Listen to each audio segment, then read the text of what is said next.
record fire boss scoop on and drop on a fire, 30 loads in an hour. That's every 2 minutes on and off the water. Now, yeah, the fire was right on the bank of the lake. But again, amazing. I want to remind the committee that about 3 years ago, USDA released a report on the effectiveness and the cost of all these different aerial assets. It's a great resource. I encourage y'all to have a look at that and use that. Hey, one of the things I have recognized is wildfire is no longer seasonal all around this world. Just ask our partners in Greece, Australia, Spain, with over 420 802s around the world fighting fires aerially, you start to realize that we've got to quit treating this as a seasonal business. Aerial asset response to wildfire, to rural fire, I think we got to shift our mindset from talking about an initial attack and those tactics to, no, fellas, this is an emergency response, right? It's a fire. It's a rural fire. We can't just talk about initial attack and tactics. We've got to get there quick. We've been preaching that for many, many years. That's one of our mantras. I understand the other day went through a lot on the contract and the contracting vehicles that our customers use to get to provide services for the state and for the U.S. government. Don't want to be redundant.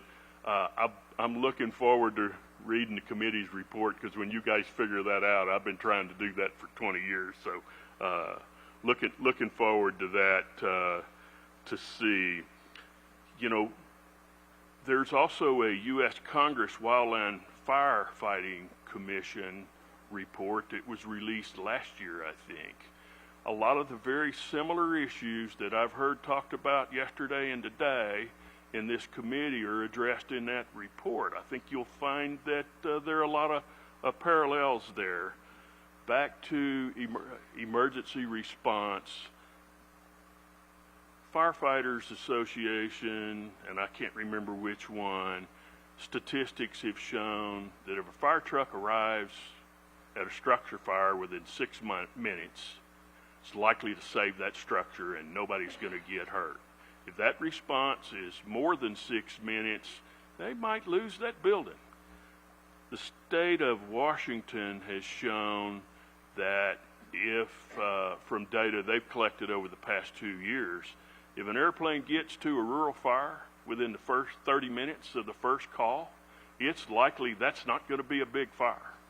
If it's 3 hours before an airplane gets there, there's a good chance that fire is going to grow. 30 minutes to an hour, aerial assets, as Jason will testify, can make a huge difference. So what do we want to do? Do we want to spit on a match or throw a 5-gallon bucket at a fully engulfed fire? To me, to protect our citizens, our property in the state of Texas, we need to directly contract with aerial fire operators to ensure they're available and use some exclusive use contracts. The Fire Protection Center has gotten pretty good at predicting fires based on weather, humidity, all the things that we're talked about, fuel loading, etc. Yes, sir. We done? 5 minutes. All right. Yes. Thank you. Jason's going to throw you a little lifeline here. Yeah, I just got one. I don't know. I just got a question. So, the seats fit our world. They fit our airplanes. They fit our airports and stuff like that. But one thing that I was kind of wanting to ask him was, one of the things, the problems with the helicopters is, after dark, we're kind of grounded. Do we have any technology coming along? Yeah, well, I'm glad you asked. So, everybody's seen a lot in the news, particularly in the past 2 years on unmanned aerial. I've seen some amazing things that you might not believe in medium-sized turboprop airplanes operating with a safety pilot in the seat, but the guy flying it's on the ground. So we are working with the California company right now. This is some years down the road, but developing that technology, boy, night would be a great time to fight a fire aerially if we could figure out how to do it absolutely safely without endangering other human lives. It's been done in this country, but it's a little dicey in my opinion. We could take the pilot out of the airplane, fight the fire all night. It would be a game changer in my mind. So we are working the technology development program. It's in the future. We'll see how that goes. Remember, other questions for Mr. Hurd? See none. Thank you for your Thank you, sir. testimony.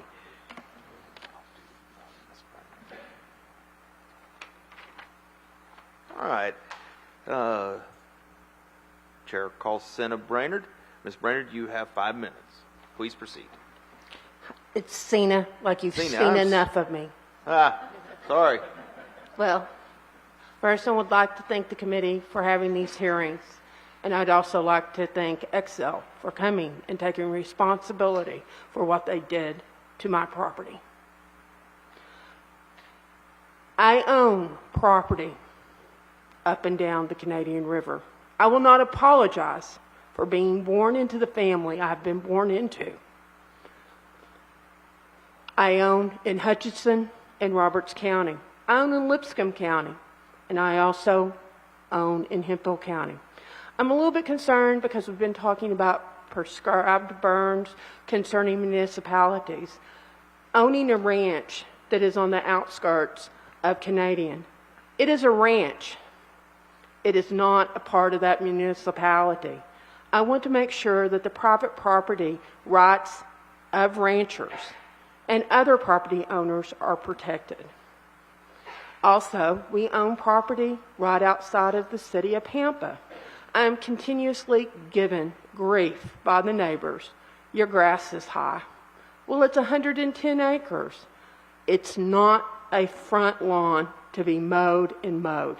I'd also like to address we've repeatedly talked about TxDOT mowing. They do not mow to the fence line. How do I know? I own highway frontage on 83 and also out there on Loop 171 in Pampa. They do not mow to the fence line. So saying TxDOT mows to here and then we have the power line, that's not true. And I suggest y'all go down any Texas state highway and you'll see that TxDOT does not mow to the fence line. That's a fact. I don't know where we've gotten that in our mind. Also, there has been talk, and I call them stripper wells. I don't call them mom and pops. They're stripper well operators. If they cause fires and then they kill people, they don't need to be in business. And sometimes it's a hard deal. Why should they stay in business when they are possibly putting out 100-year-old ranches? Because we're getting tired of being burned over and over and over again.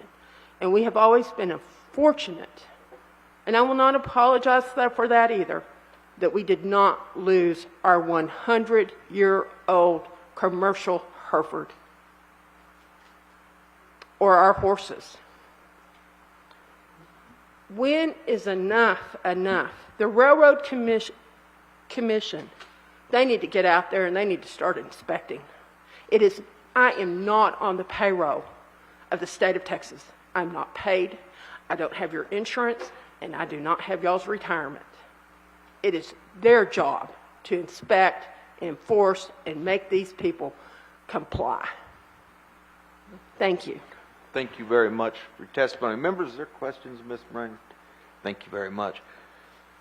Sheriff Clapp, please proceed. First, I'd like to say thank you for having this here. It's much more enjoyable than in Austin. I'll be brief. I'm tired of being part of history. I've been involved in every one of these beginning in 2006. Next thing I would suggest, these fire departments need a lot of help.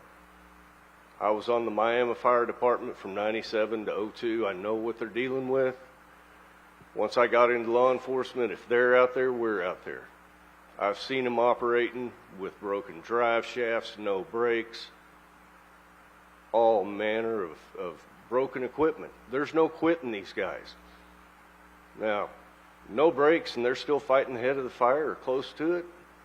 That's not good for them. It's not good for anybody. I would suggest come up with a plan like the Senate Bill 22. Apply it to rural fire departments. Make it simple. Just step by step. You fill out these 5 questions, you qualify for this amount of money.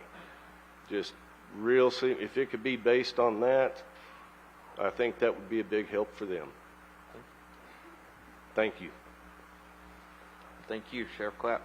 Oh, Mr. Brainerd, please proceed. Yes, I wanted to kind of address the remote areas of our counties. On the Roberts-Hutchinson County line over there, it's a long ways back in there for these volunteer fire departments to make it back in there. And once you get back there, once you're off the county road, you're on our private property, not only of my family, but also the Wittenberg family.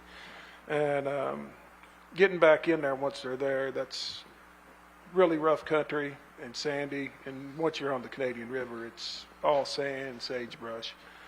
And I think one thing we've talked about and I've heard is like some remote resources out of those areas, because the water facilities, the closest one to fill up a tanker truck is on Harold Corson's property, just off the Red Camp, right there by that, off Highway 70. And there are tanks and various windmills back in there. I'd also like to say, along the highways, we need to be more proactive versus reactive on these situations. You go down, I've seen them blade along the roads, down by San Angelo. I've seen one where they went in there and they bladed to the ground just off the highway. And it was a major highway. It wasn't like a FM or 23. It was more like 83. Also, in that area, you know, also, I think the fire bans, we need to be a little bit more proactive in those, in my mind.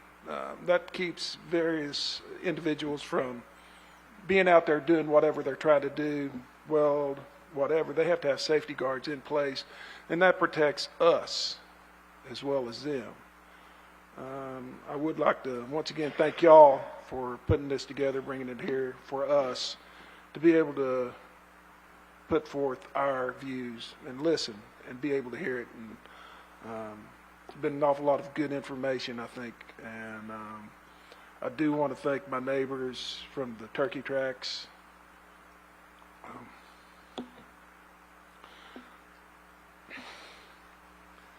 My cousin, Edward McIntyre, and the man from the turkey tracks. I can't think of his name right now. I talk to him all the time, but we were the only people out there. And you knew from the radio that Monday was going to be a bad day, but Tuesday was going to be a mighty fine day. And that ain't what that stands for. That stands for something else. And for it not to have the state of Texas not to be proactive and have somebody headed this way Monday, once they knew that fire was going, I find negligent on their part. And somebody's head should roll on that one, because the radio stations, the weather stations, they said that wind was going to howl Tuesday. And earlier in this year, they said it was going to howl. And when they say that wind's going to howl, they know. They know that wind's coming, and it's going to, if something gets going, there's not going to be any stopping it. And they might have stopped it Tuesday morning. There was a window. And I've heard other people say that. And if they'd been there Tuesday morning, they might not have stopped it on the north side of the river, west of Highway 70, but they could have stopped it down there by Canadian. I'm pretty dang sure of that. And that would have stopped a whole lot more hurt and a lot more pain. And, once again, thank you for your time and everybody that came, and do appreciate it very much. And also, thank you to the volunteer fire departments that were out there taking the chances. And like I said, I was out there by myself Monday night on our property, working with what I had, and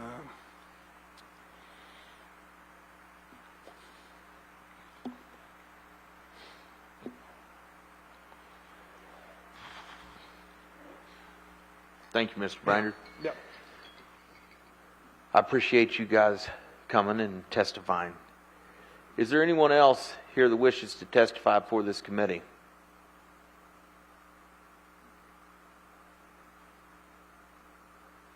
It's been a long 3 days, but thanks to everybody that participated.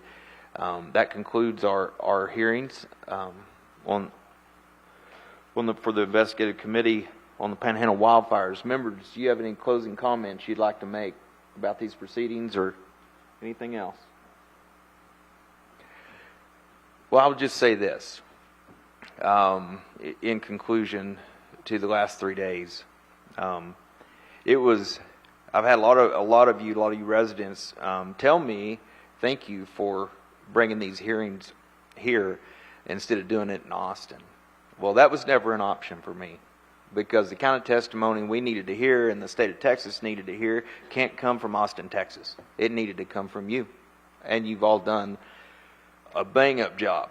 For not ever, most people that came before this committee have never testified before a committee. They've never been put in this position. And a lot of people weren't sure how to take hard questions, specifically from my friend Jason.